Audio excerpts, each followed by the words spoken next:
La FRCA, le GDS, l'ARP et le CIRAD vous présentent Terre d'ici, spécial Rita Animal.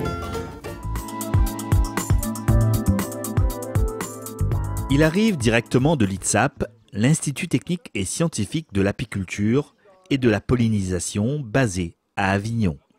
Spécialiste de l'abeille, Benjamin Basso est en mission à La Réunion. Durant une semaine, il va ainsi rencontrer plusieurs apiculteurs et des professionnels de la filière. Objectif, jeter les bases d'un plan de sélection d'abeilles plus résistante aux parasites varrois. Du coup, la demande vient du GDS Réunion, vu qu'il y a un souhait de développer un plan de sélection pour la résistance à varroa, notamment pour la résistance à varroa à La Réunion. Donc, comme dans mes missions au quotidien, j'accompagne ce type de travail depuis un certain nombre d'années. Ça semblait assez opportun de me demander de venir pour voir comment ça pouvait se mettre en place, un travail comme ça à La Réunion. Sachant que du coup, là, il va y avoir un ingénieur qui sera recruté par le GDS pour accompagner au quotidien, à faire l'animation, faire du travail technique concret sur ce plan et du coup voir un peu déblayer le terrain, lui préparer une feuille de route pour voir comment il pourra mettre en œuvre son travail une fois qu'il va arriver. Financé par l'ACTA Océan Indien, l'association de coordination technique agricole, cette mission de l'Institut de l'apiculture s'inscrit dans le cadre du RITA Animal, le réseau d'innovation et de transfert agricole. Et donc en fait ça répond à une demande de la profession qui a été proposée en juillet 2017 de contribuer à la mise en place d'un plan de sélection d'abeilles. Justement, on va définir les objectifs de cette sélection. En tout cas, nous, on va embaucher un sélectionneur d'ici la fin de l'année. Et donc, l'objectif de cette mission est de faire un petit peu l'état des lieux des pratiques des apiculteurs et de pouvoir bâtir une feuille de route pour le futur ingénieur sélection. Ce matin-là, Benjamin Basso, le spécialiste des abeilles, est en visite chez Étienne et Pascal Fontaine, apiculteurs professionnels au Tampon. La visite du rucher confirme la bonne santé de leur cheptel. Ouais, là c'est rempli de pollen, toutes les alvéoles sont pleines.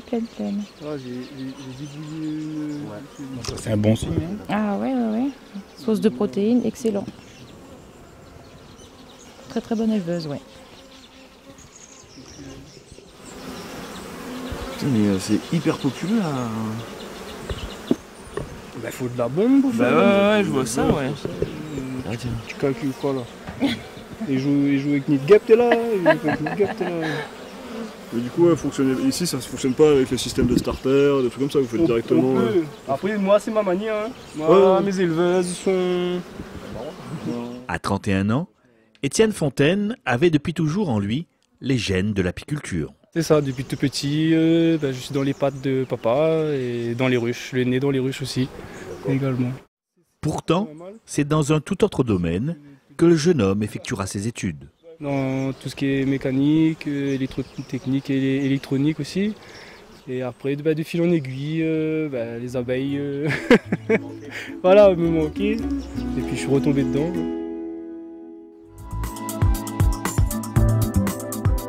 Après une expérience comme mécanicien moto en métropole, Étienne délaisse alors l'ambiance des circuits de Grand Prix et revient dans son île natale en 2011. Et puis je me suis installé en tant qu'apiculteur professionnel en 2012 avec l'aide de papa, bien sûr. Et après, depuis, j'ai fait mon petit chemin aussi. On a chacun notre exploitation différente. Donc lui, c'est la production de miel. Et moi, je m'occupe de la sélection et de l'élevage de rennes. Et j'ai fait aussi également une petite production de gelée royale. Les plus grosses transhumances, c'est la mêlée de bérose. C'est là où les ruches sont beaucoup plus peuplées, on a du potentiel en abeilles, et c'est en plein été. Donc, et on l'étale sur 3 semaines. Voilà. On a le temps. Voilà, on a le temps. Voilà. Tandis que le litchi, en une semaine, je déplace tous les ruches. Okay. En une semaine, je bloque. Je fais la transhumance. Elles ne peuvent pas être mises sur place avant, tu es obligé d'y aller non, au dernier moment. Non. Le litchi, il faut aller au dernier moment, tandis que les roses, on a une marge de manœuvre. Cette rencontre avec les apiculteurs de La Réunion permettra ainsi aux techniciens de mieux appréhender les attentes et les besoins des professionnels en vue de la mise en place d'un plan de sélection contre le varroa. On va aussi avoir des réunions avec les responsables de la filière et une formation avec les apiculteurs qui sont déjà identifiés comme étant les plus intéressés par le sujet.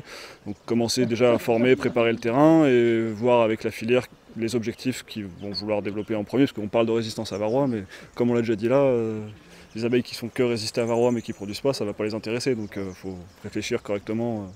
Le but de la mission de cette semaine, c'est vraiment une feuille de route qui déblaye le terrain, voir. Il y a plusieurs façons de fonctionner. Est-ce qu'on fonctionne avec beaucoup de testeurs, un petit nombre d'apiculteurs, grand nombre de testeurs? Est-ce qu'on fonctionne avec une station 100% gérée par un technicien ou des choses de mixte? Les objectifs qu'on met, donc commencer un peu à déblayer. Après, à la mise en place concrète, elle se fera forcément avec l'arrivée du responsable. Piloté par le GDS Réunion, ce futur plan de sélection ne pourra être réalisé qu'en partenariat avec les différents acteurs de la filière apicole. Nous, on n'a qu'un seul ingénieur qui va être dédié spécifiquement à cette tâche-là. Après, on a d'autres techniciens qui peuvent donner un coup de main. Mais vraiment, la réussite de ce plan de sélection, et ça passera évidemment par une implication d'apiculteurs. Donc des apiculteurs qui seront techniques, qui auront une bonne maîtrise de l'élevage des reines, de pouvoir, nous également, il va falloir qu'ils s'engagent vis-à-vis de nous parce qu'il va falloir qu'on mesure ce qu'on appelle des indicateurs. Donc ça va être de mesurer peut-être les charges en varroa, les productivités, d'être complètement transparent sur les indicateurs justement qu'on va mesurer et de nous donner toutes les informations pour qu'après on puisse les valoriser. Bien sûr, ça ne va pas se faire du jour au lendemain. Qui dit sélection dit travail à long terme. Je pense qu'on peut se projeter facilement à l'état de 10-15 ans. Parce que bon, là, on va travailler notamment sur la résistance à varroa. Varroa, c'est une maladie qui peut décimer les colonies en 3 ans maximum. Donc déjà, il faut avoir ce laps de temps en tête, de se dire, bah voilà, on a des colonies qui survivent 3 ans avec varroa, mais finissent par mourir. Donc en fait, déjà, les temps de la maladie étant très très longs. Donc c'est un travail qui s'inscrit forcément dans du moyen terme, voire du très long terme.